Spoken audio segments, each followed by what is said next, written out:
خبر شامل کرتے ہیں Sheikhupura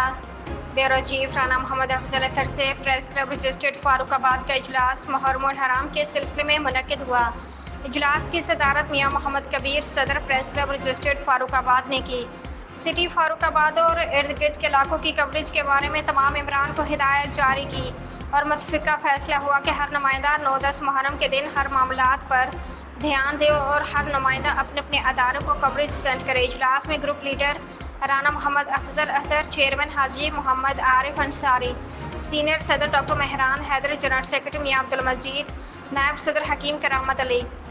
finance secretary Rana Makhdoom Ali, vice chairman Rana Muhammad Idrees, senior vice chairman Abdul Hameed Faridi کے علاوہ مرزا مدثر تسکین، مرزا میاں مزمل، رانا زین العابدین، عبدالرحیم انصاری، شفیق آصف قریشی کے علاوہ کثیر تعداد میں تمام ممبران نے شرکت کی۔ اجلاس کے اختتام پر میاں محمد ادریس کو جیو 10 نیوز چینل کا سٹی رپورٹر فاروق آباد مقرر ہونے پر مبارکباد دی۔